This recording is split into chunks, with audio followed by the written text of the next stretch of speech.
I don't want to name any project names right here, but you will know when you look within that Shenton, Cecil, and St. Road. So next, we talk about the Northern Gateway, Punggol Digital District, together with the Woodland Regional Center. What do we have? In the Punggol Digital District, if you look at the Cross Island Line that is earmarked to be completed for phase 1 in year 2029, from Aviation Park as it cuts through Pasir Ris Interchange, which will become the part of Pasir Ris 8 so-called development, and then we follow through all the way to Punggol in the northern eastern side of Singapore.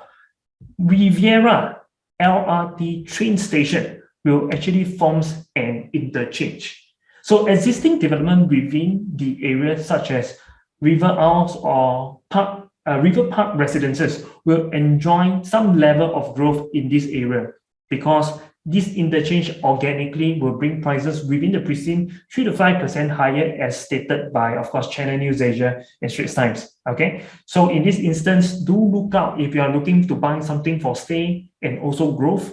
Okay, for dwelling properties, I mean, you can't wait for new launch, right? You want to go in something they can utilize right away. So do look out for these two developments.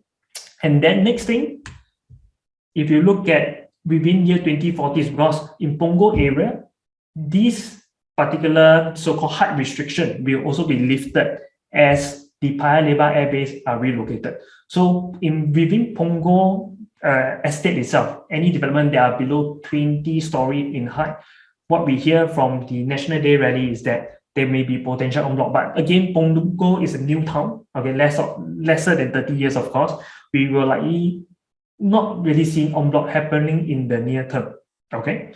And next, what we have within the Woodland area. In the Woodland Regional Center, we have the North-South Corridor that will be slated for completion in year 2026 and 2027. Okay, this will form a very long expressway of 21.5 kilometers, linking up northern towns such as Woodland, Sembawang, Yishun, Ang Mo Kio, Bishan to the city center of Toa Payoh and town. Okay, when completed, this will also create exit ramp to SLE, PIE, and ECP. And also, traveling time to Woodlands and East Coast Park will be nearer as well. Averaging, we are saying that we are able to save commuters about 10 to 15 minutes. All right. And next, we then talk about the Woodland North Coast area that has the Woodland North MRT, part of the Thomson East Coast Line, slated for completion in 2019, but was slightly delayed due to COVID, so completed in year 2020. So this part of the Thomson East Coast Line train station, Woodland North, will also double up as the RTS interchange once completed in year 2026.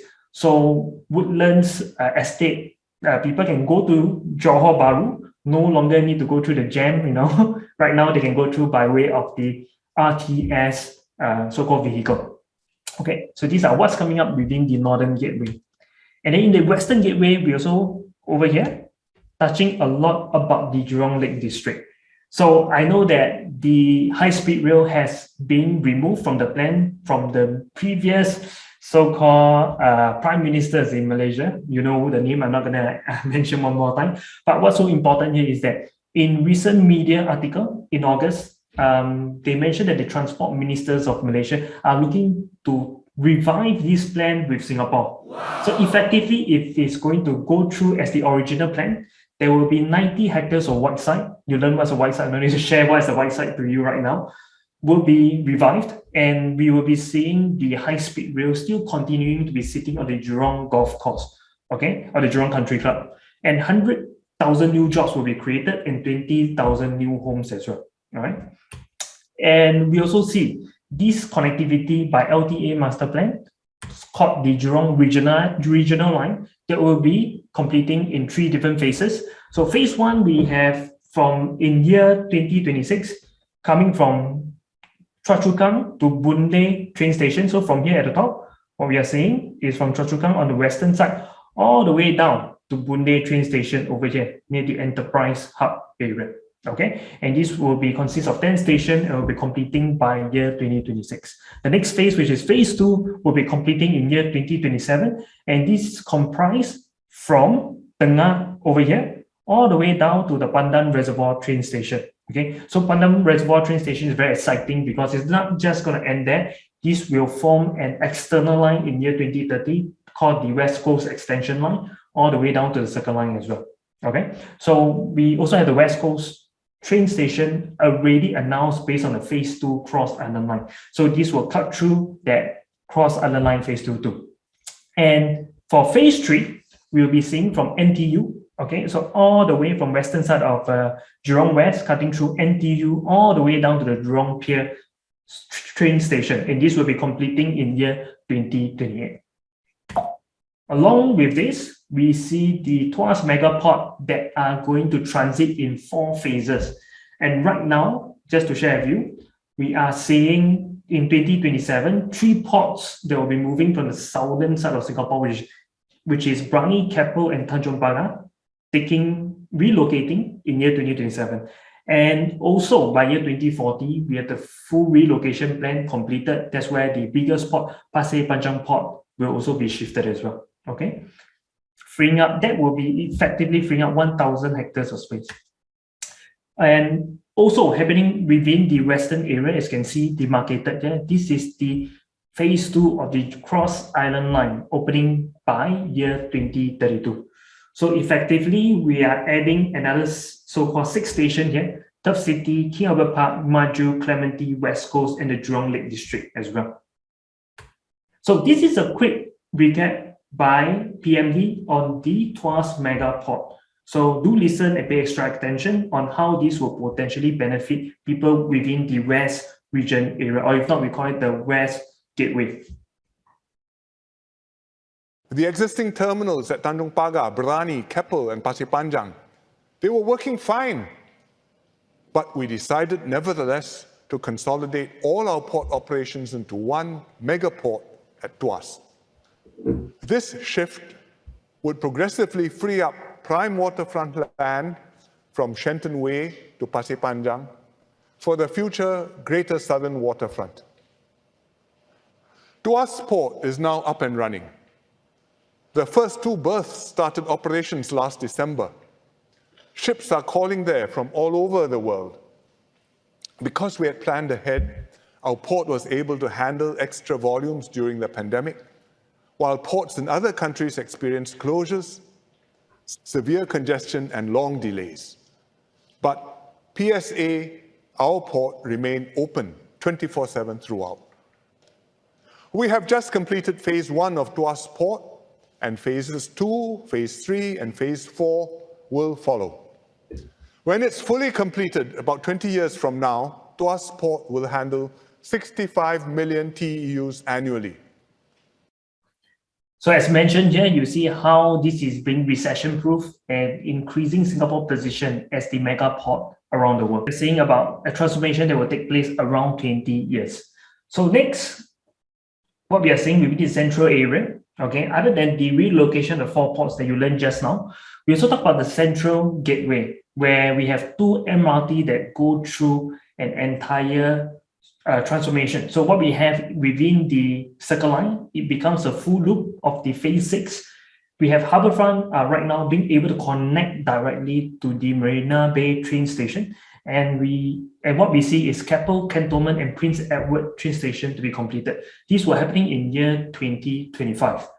And along with the Thomson East Coast Line, in part of this entire completion, we have 9 train stations from Mount Pleasant, Stevens, Napier, Orchard Boulevard, Orchard train station, Great World, Havelock, Outram Park, and Maxwell train station as well. Other than the LTA infrastructure, okay, we also see a CBD incentive scheme that's introduced within this area. In fact, this is, in the good old days, is being termed as the bonus plot ratio and was introduced back in 1989, as early as the 1980s, okay? So back then, the bonus plot ratio scheme is only up to 10% of free bonus plot ratio that the government is giving. And this is given at areas of interest between Orchard all the way to Raffles Place for older buildings that are within 200 meters of an MRT.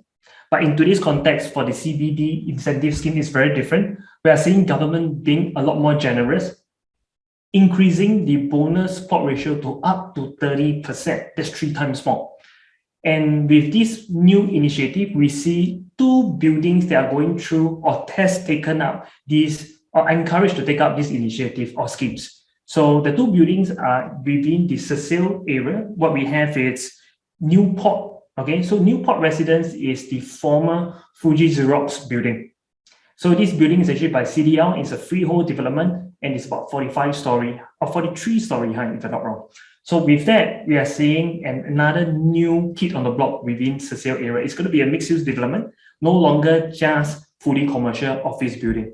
This is in a bid to increase the activities over the weekend in the CBD area. If not, people will call CBD a ghost town during the weekend, right? Okay, so not just this building, we also see another building down the road, and this is joint venture by Alibaba Group and also Perennial Holdings coming together to refurbish this building called AXA building, or not the AXA building.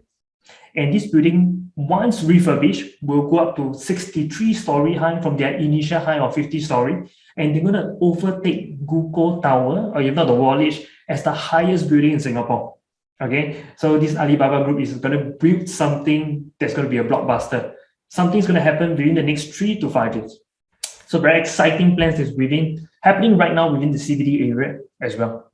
So within that current so-called matrix, we are seeing existing development that are launching right now that will also be very beneficial. I don't want to name any project names right here, but you will know when you look within that Shenton, Cecil, Anson Road area.